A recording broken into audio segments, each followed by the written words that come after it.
553 days. It took 553 days from the release of the Xbox Series X until the day I finally walked into a store and found one. This console generation has been a nightmare for consumers as lots of people are still looking for whichever console they desire, and personally, I'm still looking for a PlayStation 5. Although I am someone who used my Xbox One over my PlayStation 4 as my main home entertainment console. So let's go over my thoughts about the new console after using it for just over a week. I will start off by saying, I didn't try to pre-order these systems and I never put my name on a waitlist. Just like many others, I just assumed the shortage would last about 2 to 3 months. When the system released on November 10th, 2020, I figured it would be sold out over the holidays and be back in stock around late January 2021. And boy, was I wrong. I know lots of people bought the new consoles from scalpers, and that's something that I never considered. I was pretty satisfied with the Xbox One and PS4, so I was never in a rush to find the new systems. But I always told myself that if one became available at a regular store, I'd make sure to grab it. So, that's what I did. The system was the only one left in my local GameStop. All I did was ask roughly how often they get shipments, and the person said while there is no set schedule, they do have one left, so I didn't even think about it. I just took it. They were selling it as a forced bundle with either a second controller, a physical full-priced game, or 3 months of Xbox Game Pass. So I decided to go with the Game Pass option. My Xbox One controllers are compatible, and any full-price game I would consider is already part of Game Pass anyways, so it just made sense to me. When I finally got the system home and opened it up, I tried setting it up the way it told me to, which was a combination of using the console and my phone. I was told to install the Xbox app on my phone, but every time I was doing these steps, it would lose connection. I tried it 3 or 4 times until I gave up and just did it solely on the console. I was a little worried that something might not set up properly because of it, but I was able to log into my account and everything transferred over just fine. I'm not sure what the reasoning was behind the phone app, but it seems to work just fine without it, so I guess it wasn't too important. One other issue with my setup is that I have a lack of space, so I actually have the system laying on its side for the time being. But once everything was set up, the first thing I wanted to do was play some games. Obviously, I had no games installed, so I started filling it up, and the size difference between the first gen Xbox One to the Series X is a good jump. Now, I know the Xbox One X had 1 TB of storage, and so does the new Series X, but the leap from the 500 gigabytes of the original Xbox One makes this feel like a better leap than it probably is. I know there are expansion slots for extra storage, but honestly, I don't feel like I need it. As long as file sizes don't balloon too much, I think the internal storage will be just fine for me. I'm not going to get too technical about this stuff because, well, I don't completely understand it. I'm not the most technically savvy person out there, and I don't know why SSD is such a big deal, except that it's faster. So I'll leave that type of stuff to the people who understand it. What I do understand is how it feels to be a regular person experiencing the faster load times in real time. In my last video, I complained about the ridiculous amount of load times in Bugsnax. Fast traveling from one location to another actually slowed down the game, but the difference between the Xbox One and the Series X is night and day.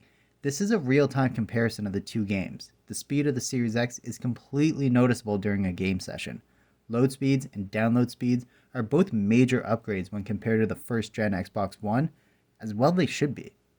Something else that should be a massive upgrade is the graphics. The console is capable of running 4K, but my issue is that I don't have a 4K display, so this capability is lost on me as of right now. I did consider getting a 4K TV, but I wasn't sure what I should get first, the new consoles or the new TV. Obviously, I ended up with the console first, but let me know down below if you think the 4K display is worth the upgrade.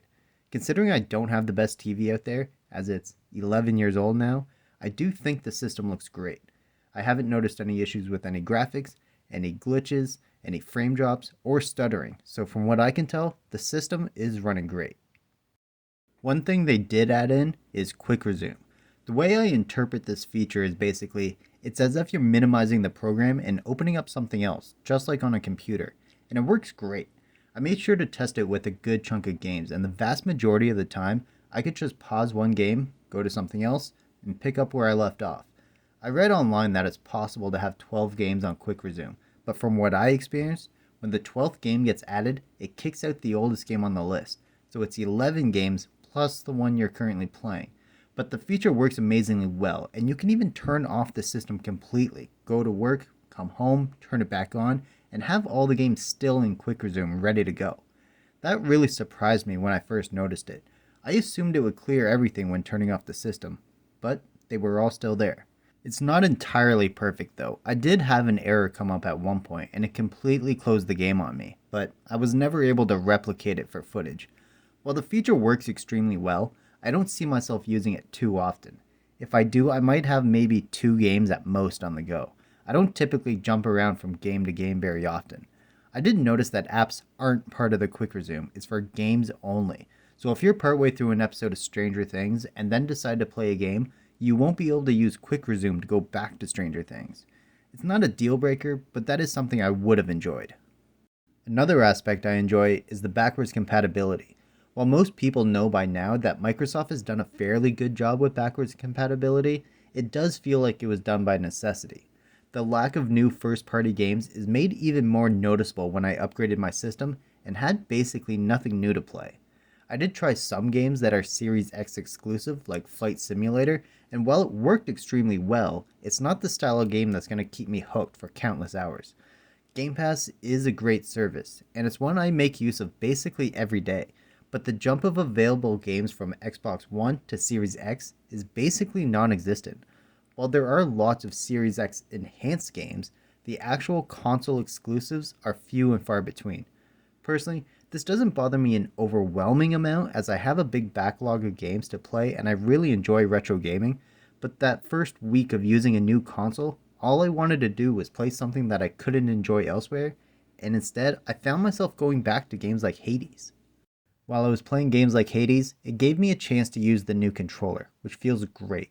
Usually, I don't care about controllers too much, as I typically just adapt to the shape of the controller. Usually, I'm more concerned about button mapping in the games. It does have the same basic shape as the Xbox One controller, with an added capture button. This is a feature that I basically never use, but I wanted to give it a test. You can capture screenshots and gameplay clips, and if this is something you wish to use, I would go into the settings and adjust them however you want. Personally, I made it so that they don't automatically upload, and instead, they just save to my internal storage. As a test, I used the screenshot feature to add a background to my system, and it worked extremely well. Within 30 seconds of hitting the capture button, I was able to set the background with no issues. Another new aspect of the controller is the D-pad. This is probably the biggest change, and the one that will take the most getting used to, as it's a fully connected D-pad. I think this type of D-pad makes it easier to hit diagonals, which is good for fighting games, and I haven't noticed it bother me with any other type of game so far. So, from what I can tell, it's a good improvement. The grip on the controller also changed a bit. The handles, as well as the triggers, are now textured, making it easier to grip during long play sessions. This is something I noticed right away when picking up the controller, but it's subtle enough that it doesn't bother me during gameplay, so I think they implemented it correctly. The final change is that the charge port is now USB-C, which is something I don't mind. I do have an Xbox branded rechargeable battery pack that was in my Xbox One controller for years, and I've now moved over to the Series X controller. I've had no issues with the change. It seems to be completely compatible, even though the charge port is a different type. I was worried that with it being a USB-C, maybe the battery pack wouldn't charge properly, but it seems to work completely fine from what I can tell. Overall, I think the upgrades the system has from the first gen Xbox One to the Series X are great. I really like the faster load times, the bigger storage space, the upgrades to the controller, as well as the brand new features like Quick Resume. But first and foremost, in my mind, this is a video game console, and the lack of exclusive video games is definitely a focus, and it should be. I was completely happy playing Dead Cells or Stardew Valley on the Xbox One. Those types of games aren't the reason for an upgrade. You want to upgrade to experience the newest games, but currently, they don't exist. Backwards compatibility is fantastic, but older games can only take the console so far. 4K graphics are probably great, but I don't have the right TV, so for now, that's lost on me.